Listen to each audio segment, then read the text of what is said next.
is, folks. It's showtime.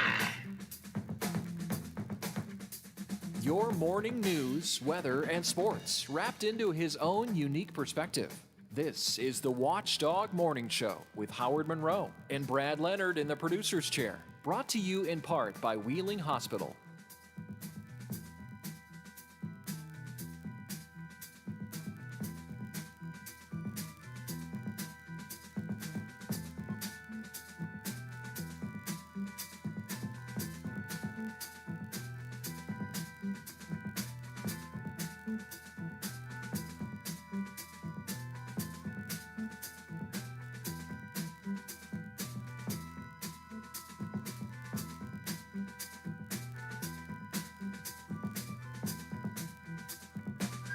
Oh, and good morning again, Ohio Valley. This is Butch Maxwell, not Howard Monroe, here on the morning show. Howard's off for a few days, and I'm going to be sitting in here along with Biff, Brad, Leonard. Everybody always calls you Biff, but the announcer calls you Brad, too. I know that's your real name, but yes, but you prefer Biff, right? Either one. Either way? It doesn't matter. Right. No. You can call me Al. No. Call me Al. Yeah, Yeah, it all works. it's just good to be acknowledged. Yeah, that's all. yeah, it's true. And, with a name like Brad, you don't really need a shorter name, but it's okay. I assume that you're a Bradley, or are you? Yeah, that's how I know I'm in trouble whenever mom uses the full name Brad. yes, and when you're in really big trouble when she uses the middle name too. Yeah. So That's so when true. you get the first and middle name, it's you're in trouble. That's true. But no, my grandmother she called me Bradley. She used the full name. Yeah, So yeah. that's how I kind of knew if mom uses the full name, it's not good. If she uses the first and middle name, then that's bad. And Yeah. if she uses the full name, it's oh boy, you're in really big You're in trouble. big trouble. Yes. Well, far be it from me to make fun of anybody's name, because I've got the unusual and ill-conceived moniker of Butch. Butch. That's not my real name. It's my pseudonym. That's what I go by. Actually, I didn't choose it, but my real name is in case you're interested. I know it's just trivia and crap, but my real name is William. So it's nothing odd or unusual or anything. But my dad was also, I was named for my dad, so I'm a junior, and but I always knew I was in trouble when my dad used my real name rather than my nickname. Butch, we were fine, if I hear that, but I hear William, then I knew I was in pretty big trouble. So that goes. They didn't actually have to use my middle name to do that. But did I ever tell you the story of my name? Just while we're off on this strange tangent here. I think you did. Butch. Okay. Yeah. All right. Yeah. Do you remember? This is a no, test. This is a no, test. You don't remember. I did not So remember. Therefore, I have to give you the story. I'll make it brief though. Since I'm a junior, and so naturally I would have, since my dad's name was William, I would have naturally been called Bill, I think. But there are already too many Bills in the family. My mom said before I was born, she said, well, what are we going to call him? And they didn't want to call me by my middle name. And, they couldn't be like Little Bill because there was already a Little Bill in the family. There's a big Bill and a little Bill. So, how many Bills are you going to have? So she said, purely as a joke, she suggested, I know what we could nickname him after your best friend in childhood. Now, my dad, his best friend was an Airedale named Butch. And so my dad thought that was awesome to name me Butch, So it stuck, and I never really got over it. But if anybody who knows what I look like, I don't really look like you might expect a guy named Butch to look. I'm a little bit smaller, but that's the name game. That's what we're doing here.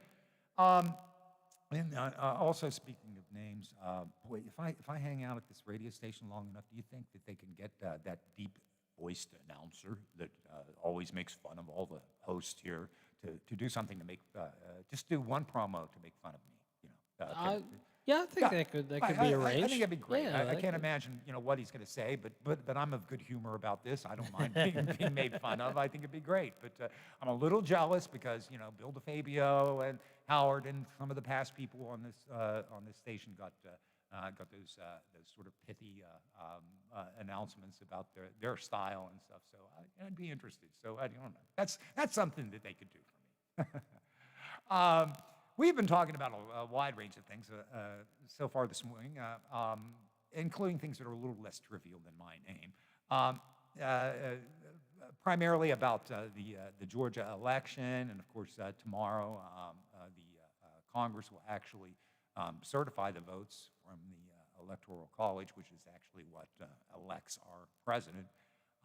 It's generally a formality. However, there are several Republicans who are expected to protest, to delay the process. And so we are in for a couple of very long days when it comes to politics, because tonight, you've got the election results from 2 senatorial races in the state of Georgia. And then, of course, tomorrow, what's normally a pretty quick process of certifying the election, that's expected to go long. I don't think anything serious is going to come out of this. Do you, Biff? I mean, as far as I think it'll be how long the delay is, and will they get it done tomorrow? Will it extend into Thursday? And I didn't realize for the Georgia the runoffs, they're actually for 2 different terms. The Loeffler and Warnock race runs through 22. right. Purdue and Ossoff is actually through 26. Yeah, that's the full term. Yeah, it's the longer term of the 2. I thought Right. they were both for 2 different ones, but the same length of the Right. term, but they're not. The Loeffler Warnock's the shorter one. Purdue Ossoff is the full 6-year term. Yeah, Warnock, and they do this on purpose so that typically no state has to elect both of their senators in the same election cycle. However, what happened was that there was this one race had to be filled in prior to that term expiring. So I don't know. I'm thinking that Raphael Warnock is more likely than John Ossoff to win the seat for the Democrats, but both of them are kind of a long shot because Georgia has typically been a red state, in the past 20, 25, 30 years or so. It's been a red state. So it seems like it's kind of a long shot for either of these Democrats to get elected. However, if they both got elected, then that would mean that the Democrats would control the Senate, and that would mean that the Biden agenda will move forward a lot more smoothly. If the Senate stays in control of the Republicans, then it's anybody's guess. But the pessimist in me tends to think that Mitch McConnell will continue to be obstructionist, which is what he's really, frankly, done since President Obama was elected, frankly. So we'll have to see how that works out. I do want to talk a little bit more about all this stuff in this half hour. Maybe the next half hour we'll just reserve it for keeping it light. Okay, so we'll just talk about music and stuff like that. But yesterday, the president spoke in Georgia. So did Biden and Kamala Harris too, and everybody's trying to rally the troops. The president went to a very rural area of Georgia, and Harris and Biden concentrated on more populated areas like Atlanta, where they're likely to do a little bit better. But last night, or yesterday, as he was speaking, the president said, quote, "I hope Mike Pence comes through for us. I have to tell you." What he was doing was referring to the fact that Mike Pence will be, as vice president, he will be officiating the official count in Congress as they validate the Electoral College. And Trump is hoping that Mike Pence will somehow change the election results, which seems kind of like far-fetched. Isn't Pence just basically there to say, okay, here's the state of Alabama. Right. Here's what they decided. And Right. doesn't he go through all Yeah, he goes through the 50 states. all 50 states and does that. and does that until we have the objections or whatever. Yeah. So I mean, So he's probably, most people think he's going to do that. He's far more of a traditionalist than Trump is. But where this might run into problems is that there will be objections from the floor. and probably very quickly, because I would imagine they do the states in alphabetical order. Yeah. So probably by the third one, which should be Arizona. I think if I remember correctly from grade school, having to put all the states in alphabetical order. You've got Alabama, Alaska, Arizona. Right. So by the time they get to Arizona, you might see the first objection right there. Yeah. And so I don't know. Trump said, I hope that our great vice president, because he likes to say things twice, comes through for us. He's a great guy. Of course, if he doesn't come through, I won't like him as much. Okay. A lot of people have what they admire about Donald Trump is that he tells it like it is what a lot of people say. And I don't know if I would put it that way, but he certainly does project what is on his mind. He tells you exactly what he was thinking. And to many people that has been refreshing. It doesn't mean that he's honest, though. He's anything but honest. He may be honest about what he's feeling, what he's thinking at the time, but there's an agenda going on here. Trump was seen in the Oval Office with the vice president yesterday, just before departing for Georgia, and he wouldn't say exactly what he wants Pence to do, given that his role in certifying the electors, just as Biffin pointed out, is largely ceremonial. Trump laughed it off and said, nah, Mike's a great guy. He's a wonderful man and a smart man and a man that I like a lot. But he's going to have a lot to say about it, the president added, and he's going to know, and he, one thing about him, you're going to get straight shots. He's going to call it straight. Okay, so if that's the case, then that's what he's going to do. He's just going to fulfill his duty. We're going to have to see.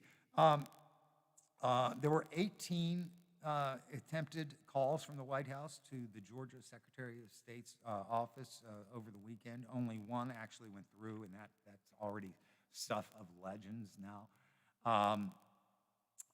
Trump also briefly brought Republican House Representative Marjorie Taylor Greene, that QAnon promoter, to the stage yesterday in his when he gave his rally. And in noting that Republican Utah Senator Mike Lee, who is expected to put out a statement and may argue against Congress overturning the results, was in the audience, the president said, Mike Lee is here too, but I'm a little angry at him today.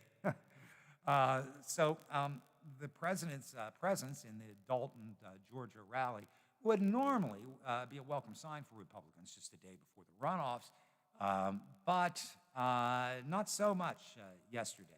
A big crowd for the president did gather, and there was evidence that Trump's presence may help turn out for GOP voters, because he did specifically encourage people to get out and vote, even though he's been throwing a lot of questions about the validity of United States elections.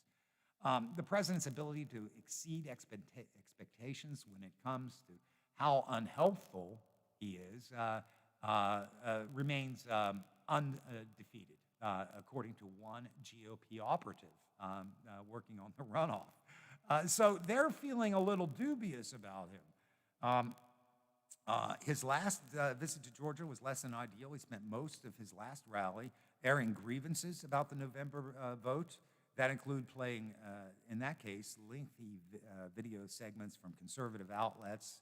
His new favorite one is Newsmax, which peddled completely false stories about alleged voter fraud. When Perdue and Loeffler, the two senatorial candidates, were brought on stage, they were drowned out by calls from the audience of "Stop the steal" and "Stand up for Trump." Similarly, at one point, the crowd at Monday night's rally loudly and repeatedly chanted, "Fight for Trump," toward the top of President's remarks. The Trump campaign promised that the president's visit Monday would be a help to the GOP ticket, but it's really yet to be determined. I don't know in there which if it says or not, but at one point last night during his speech, he told the people of Georgia, and they went wild when he said this. Yeah. He goes, "I'm going to be back in 18 months." He goes, "I'm going to be campaigning against your governor and against your Secretary of State." He told them that, and they went crazy. Yeah, last and night. they're both Republicans. Yeah. Which is just crazy. He said 18 months. I'm coming back to campaign again. Yeah. So. All right. Well, you're welcome to do that if you're not in jail. Then yeah, go ahead. You know what? He's from all sources. He's melting down. He's breaking down. Everybody says a lot, not everybody, a lot of people who are observing him in the White House say that he's just single-minded. He's adamant that he can still talk his way out of this loss, and he continues to insist on trying to do what he can for Georgia in influencing the Georgia election. His mood is darkened in recent weeks as he continues to be fed a daily diet of conspiracy theories about the election. One advisor said, quote, "He got worse as more people said that something went wrong." So what you've got here is kind of an echo chamber of the president embracing some wild, far-fetched conspiracy theory, and then people around him afraid to contradict him, so they either avoid him or they just chime in with what they know that he wants to hear. As far as what the White House is officially saying about his activities, well, of course, what he's been doing up until yesterday was golfing every day, and then yesterday, the White House always releases the agenda for what the president is doing. And so for yesterday and today, in fact, they're similar. Here's what it says. President Trump will work from early in the morning until late in the evening. He will make many calls and have many meetings. That's it. That's the sort of specificity we're getting. So he's going to work all day, and he's going to have many calls and many meetings. We don't know anything more about that. Again, this is going to be kind of interesting. Meanwhile, not everybody, let me just wind that back a little bit. Many of the White House staff have begun to resign, move on, et cetera. There are a dwindling number of people who are around him who are going to entertain Trump's conspiracy theories. Even including trade advisor Peter Navarro, who suggested on television recently that the date of the inauguration could be moved back, which contradicts the Constitution. Trump's been adding lawyers so abruptly that it's difficult for some aides to keep up with who is representing him at any specific time. So this week, Trump is again set to spend his days engulfed in a last-ditch effort to overturn the will of the voters. Before a rally for two Republican senator candidates on Monday, Trump declared that he would use his time to explain why he didn't lose the state's presidential election. And he did that. He delivered on that. He spent most of the time railing against the election. He's also lashing out against the surrender caucus within the Republican Party, which will go down in infamy, according to Trump, as weak and ineffective guardians of our nation who were willing to accept the certification of fraudulent presidential numbers. He said this on a tweet, of course, as he usually does, after he met with top allies in the Senate, including Senator Tom Cotton, who said they won't support efforts to delay certification in the Electoral College. So, okay. So this is, what else is new? A lot of bluster from the president. A a lot of sound and fury signifying very little, I think, over the other than the continued deterioration of our electoral process here in the United States of America. Okay, God bless America. Let's just go ahead and put this aside. When we come back for our final half hour of this morning's morning show, we're going to concentrate on some stuff that's a little more fun and interesting. So I hope so anyway. So you're listening to the morning show with Howard Monroe and guest host Butch Maxwell, along with Biff Leonard, right here on FM 98.1, AM 1600. 97.7, and what is the other one? 11 AM 1370. AM 1370. That's the Watchdog Network, and we'll be right back. The Metro News Update is brought to you by Thomas Auto Centers, Mall Road, St. Clairsville. Get the best deal at Thomas Auto Centers. West Virginia Metro News. I'm Shauna Johnson. West Virginia continues to lead most other states when it comes to the giving of initial coronavirus vaccine shots in these early days of January. The Bloomberg COVID-19 vaccine tracker shows nearly 3% of all West Virginians have received opening doses at this point, a higher rate than in all other states except South Dakota. Dr. Sherry Young is the health officer for the Kanawha Charleston Health Department. Now we have a better tool in our toolbox, and it truly encourages us as a team to see that many people wanting to come out to get the vaccine. For a vaccination clinic this past Saturday at the Charleston Coliseum and Convention Center, specifically for people over the age of 80, she says 500 appointment slots were filled quickly. The scheduling of future vaccination clinics elsewhere in West Virginia will depend on vaccine availability. The man who was shot and killed by a law enforcement officer last week at the scene of a house fire in Mineral County is being identified. Deputies with the Mineral County Sheriff's Department say it was 35-year-old Winston Redmond who was burned in the fire and then allegedly fought the emergency officials who tried to help him. At one point, the claim is he went after a deputy's gun. That's when another deputy shot and killed him. Arson is the charge against a woman who allegedly set a fire at a house in Ohio County. That fire reported Sunday afternoon on Wheeling Island. You're listening to Metro News, the voice of West Virginia. Investigators with the State Fire Marshal's Office are due in Randolph County today at the site of a Monday evening fire at a State Division of Highways building, the one in Colton. Coming up tonight, Parkersburg Mayor Tom Joyce will be sworn in for his new term during a meeting of Parkersburg City Council. These are the early days of what is a third term for Huntington Mayor Steve Williams.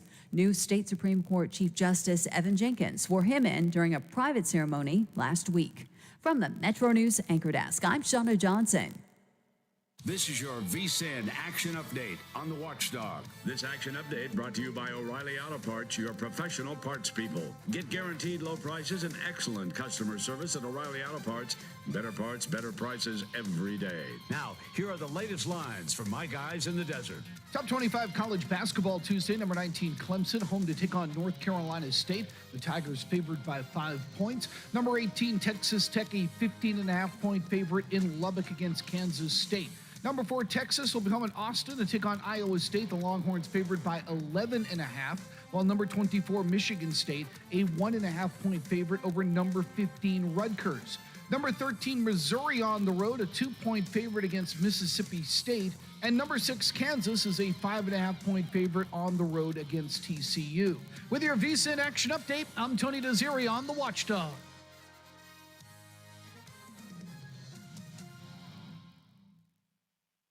Now, during the Jim Robinson Ford Lincoln Toyota Pre-Owned Super Sale, select from over 80 vehicles in stock starting under $5,000. Most are local trades, many with one owner. Hurry to Jim Robinson at the Highlands, home of lifetime powertrain protection. Now, during the Jim Robinson Ford Lincoln Toyota Pre-Owned Super Sale, select from over 80 vehicles in stock starting under $5,000. Most are local trades, many with one owner. Hurry to Jim Robinson at the Highlands, home of lifetime powertrain protection. Plumbers and Steam Fitters Local 83 want to thank the owners and contractors of the Ohio Valley for using their locally trained workers to help build for the future. Local 83 helps design, fabricate, and build the gas infrastructure for the oil and gas industry here in the Ohio Valley. Plumbers and Steam Fitters Local 83 is 300 members strong and growing. They also do residential, commercial, and industrial work on both sides of the river. For more information, call Plumbers and Steam Fitters Local 83 at 304-233-4445. My little girl hurt her foot and needed a doctor fast, but her physician wasn't available, and I wanted her seen as soon as possible. Then I remembered the Wheeling Hospital Urgent Care, right in downtown Wheeling at the Stone Center on Market Plaza. Open 9 a.m. to 9 p.m. every day, the center is ideal if you have a sudden sickness or injury. The doctors and nurses were great, and they also provided x-rays, a pharmacy, and lab draw station. No appointments needed, and convenient parking is nearby. Wheeling Hospital Urgent Care. They'll take good care of you. Wheeling Coin and Hobby on 10th Street in Wheeling, next to the Bridge Tavern in downtown Wheeling, wants to buy any and all unwanted gold and silver jewelry. They are paying top dollar for 10, 14, 18, and 22 karat gold plus 925 sterling silver. They also want to buy collectible coins and paper money from before 1933. Wheeling Coin and Hobby is open daily from 9 a.m. to 5 p.m. Monday through Saturday. Coin and Hobby, 304-232-8430, and add them on Facebook. Quaker Steak and Lube at the Highlands is the perfect place to relax after a long day. Happy hour from 3 to 6 Monday through Friday. Get $2 off appetizers, $3 off domestic drafts, and house wine specials. Quaker Steak and Lube, voted Best Wings USA. Quaker Steak and Lube at the Highlands with another steal of a deal. Get a steak burger and fries all day Monday for only $8.99. It's also Military Mondays. The Lube will take 25% off for all veterans, active duty military, and first responders. Quaker Steak and Lube, voted Best Wings USA.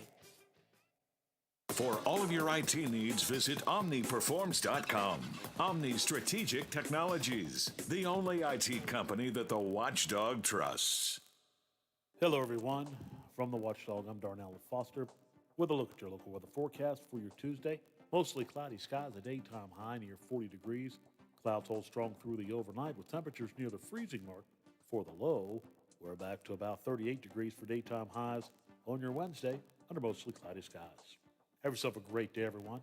From the Watchdog, I'm Darnell Foster. WKKX and WVLY, voted coolest couple in their high school yearbook. Follow us on Facebook for the latest news, show updates, podcasts, alerts, and live video streams from the Valley's only network dedicated to local, community-driven talk radio, The Watchdog.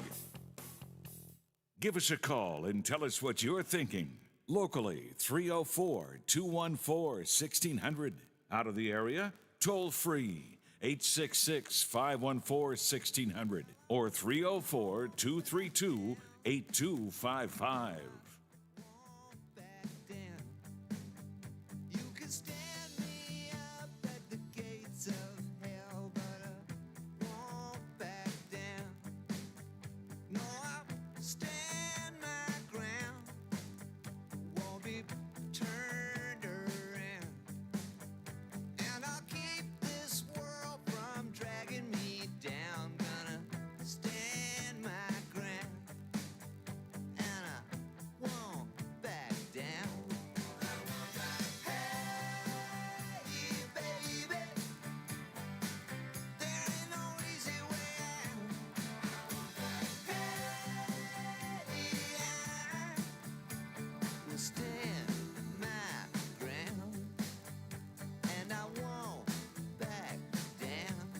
Yeah, the words of Tom Petty and the music of Tom Petty, one of my favorite guys from the 70s, throughout the 80s and the 90s, and even into the 2000s. I miss him. Great. And actually, I wanted to talk a little bit. By the way, you're listening to the morning show, and if this is an unfamiliar voice to you, that's because it's Butch Maxwell, and Howard's not here today. He's going to be off for a few days, and I have the privilege of sitting in for him this morning, along with Biff Leonard. Say hello, Biff. Hello. Hello. There you go. He can talk. No, it's really really great to be here because as I mentioned before, this is kind of a legacy here. Howard's been a fixture in morning AM radio for many years, and now of course on the FM side as well. So I have been talking mostly about the political things, particularly the election today in Georgia, and then tomorrow Congress is supposed to certify the Electoral College outcome. And we'll see about that. But this half hour, I just thought, we'll just wind down the show here talking about stuff that's a little more fun and interesting. Along the way, maybe we'll hear from WTRF and find out what's going on in the news and what they may be covering a little bit later in the day. On this day in music history, a few things interesting happened anyway. This is the beginning of the year, so it's kind of the doldrums of mostly big recording artists that put out things, to exploit the Christmas rush and everything. But in 1973, way back in 1973, this guy from New Jersey and his band released an album, their first album, and while the album itself did not sell particularly well, it spawned a couple of big hits for other artists and set up Bruce Springsteen to become a major superstar. In fact, he was not the boss at that time. He was I guess, an employee. But he released his debut album, Greetings from Asbury Park, New Jersey, which is a wonderful album, by the way, if you've not heard it. His first two albums, in fact, didn't really sell very well. I know during this period, I worked at record stores, and Bruce Springsteen was well known to people who worked, to DJs and other people who were sort of in the industry, but not really generally well known to the public until his third album, which was Born to Run, and then it was all over. Then he was the boss, indeed. But on this day in history, 1973, he released his first album, and one of the songs on it, Blinded by the Light, also Spirit in the Night, both songs were released as singles, and neither of them did well. But Manfred Mann's Earth Band later released a version of Blinded by the Light on their album, The Roaring Silence, which reached #1 in the United States several years later, down the line in 1977. Mal Evans, who was, if you know who he was, only if you're like me, a Beatles nerd, an admitted Beatles nerd. But you might know who Mal Evans was. He was their roadie and just their good friend for many years throughout their entire history together. Of course, the Beatles had broken up in 1970. In 1976. Mal Evans was shot to death by Los Angeles police in his apartment. His girlfriend had called the police when she found Evans upset with a rifle in his hand. She had just asked for a divorce from him, and he was apparently very distraught. And when the police showed up, he pointed that gun at the police, and they opened fire. So that was a very sad thing that happened. Let's switch forward to 1979. Can you guess, Biff, who this artist is who made his live debut in Minneapolis? Who do you know was popular from Minneapolis, but rose to fame after 1979? I don't know, because you don't hear it. Yeah, Minneapolis. Minneapolis, yeah. When you think Minnesota, immediately I think either the sporting teams, Sure, the hockey Vikings, team or whatever. the hockey team, Right. not music though. Well, Prince came from okay, Minnesota, And he made his debut at the Capri Theater in Minneapolis. And Warner Brothers executives attended the show, but thought Prince and the band needed more time to develop his music. So they weren't eager to work with him on an album right away. How'd that work out for him? Yeah, well, they eventually did get him, and his first few albums were on Warner Brothers. But it was Warner Brothers who made him mad, and so he actually, that's when he became the artist formerly known as Prince or whatever, and changed his label. But yeah, that was something. A jazz legend also figures in on this day. Charles Mingus. He died on this day in 1979, the same year as Prince made his debut. He was only 56 years old. But he was a bassist and a pianist and a composer and a band leader, and he really his compositions really retained the hot and soulful feel of hard bop, drawing heavily from black gospel music and blues. And his final project was with one of my favorite people, Joni Mitchell. She made an album called Mingus, and it was in a collaboration with him, and it's a great album. too. And it seems like those are the two genres of music where people now where they drew from was either the jazz scene or the blues. Or the blues, right? Yeah, and that hybrid forms so many other. It forms rock and roll. Some elements of country music too, but uniquely American. Who was not uniquely American was David Bowie, who appeared on Saturday Night Live on this day in 1980, where he performed "The Man Who Sold the World" and "Boys Keep Swinging" with a specially prepared backing group, including members of Blondie.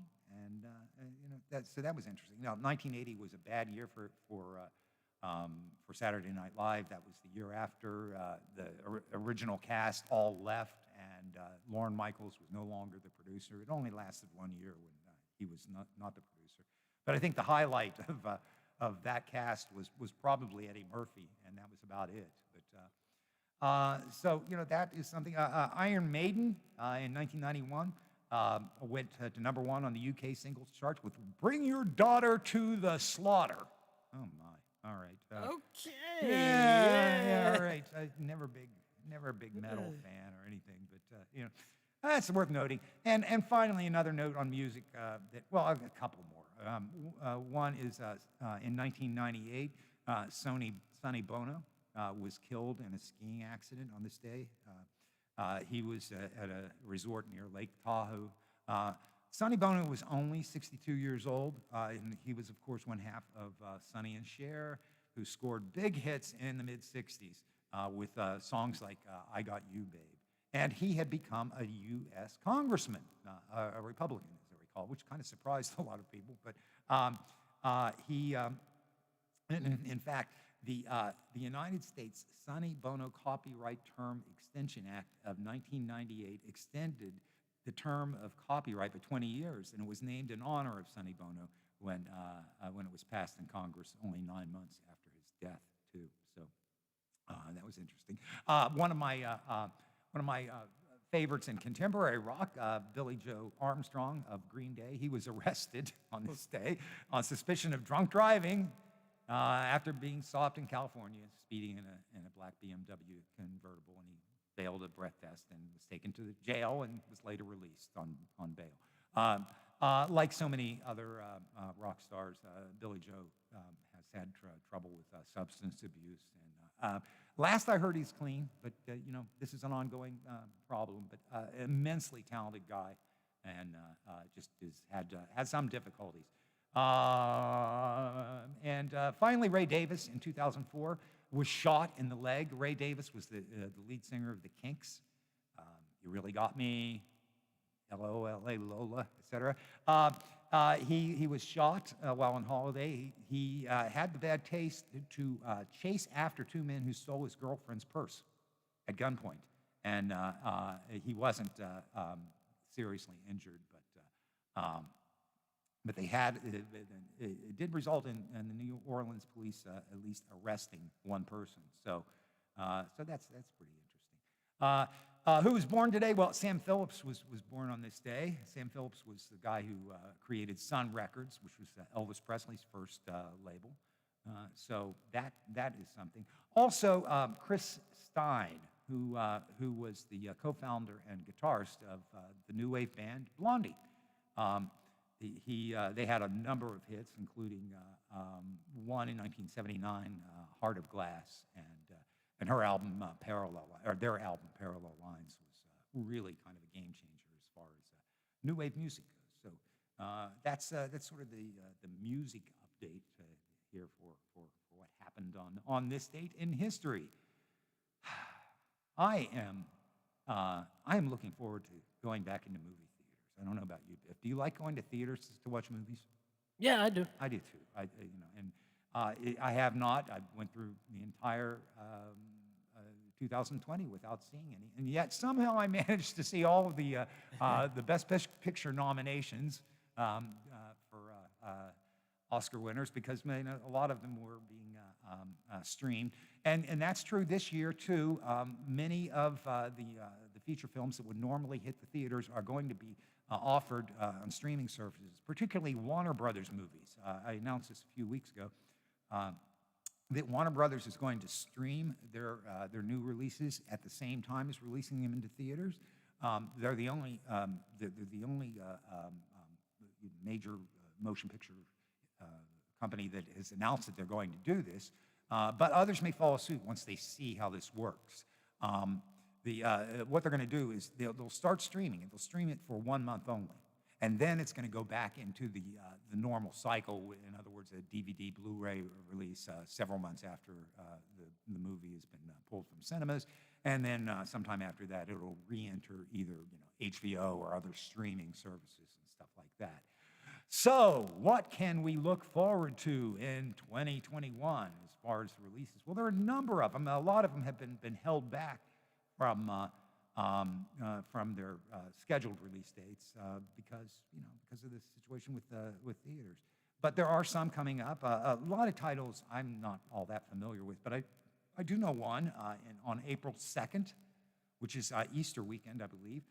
No Time to Die is going to be released, and that is the new James Bond film.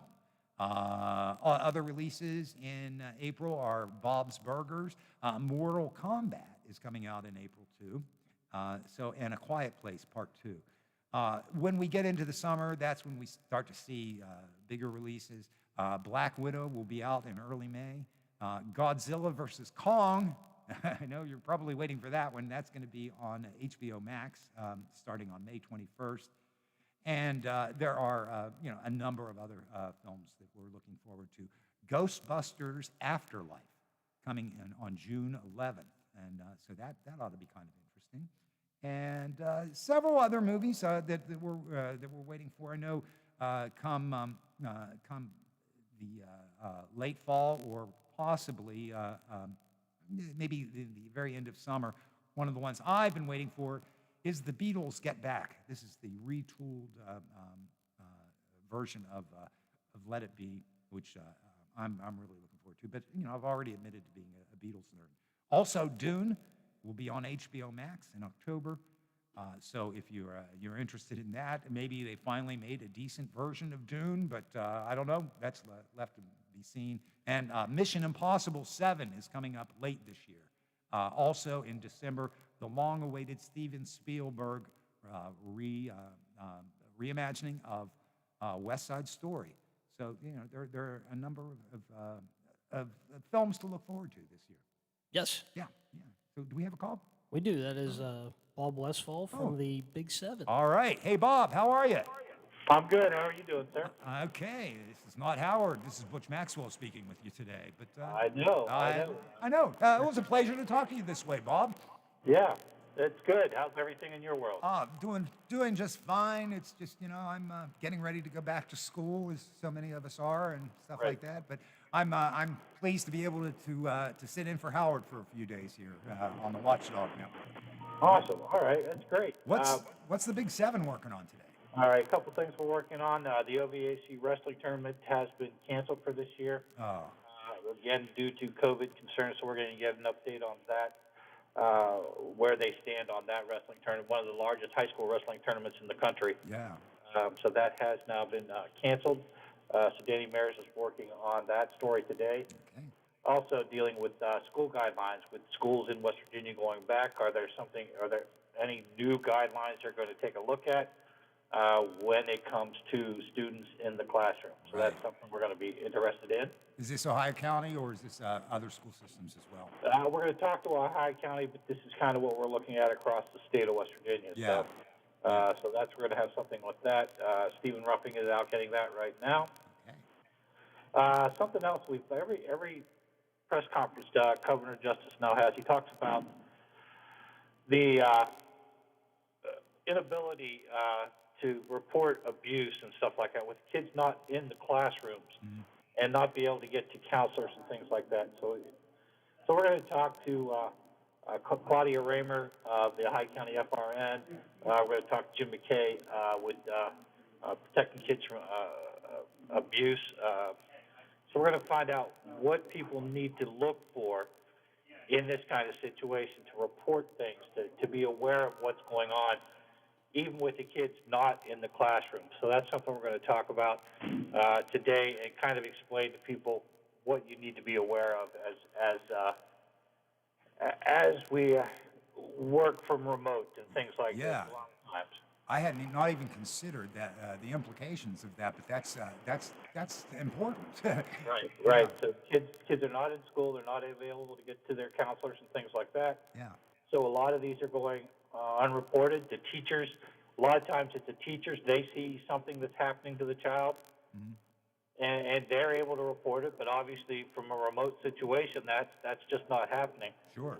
So we're going to talk to a couple individuals today that are on the front lines of that, and kind of get the word out to what people need to look for and what they need to know when it comes to being aware of whether it's physical or sexual abuse with the kids because of remote learning. Yeah, or psychological abuse. There are a lot of ways to abuse people.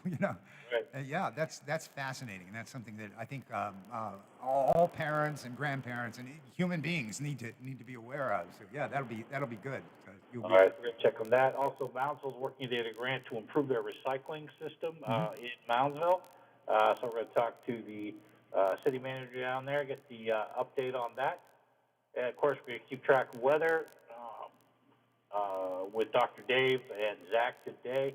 And Scott Nolde will be dealing with the Ohio State and the national championship game. Yeah. So we'll know all that tonight at 5 and 6. That sounds great, Bob. That's you guys are really on it over there.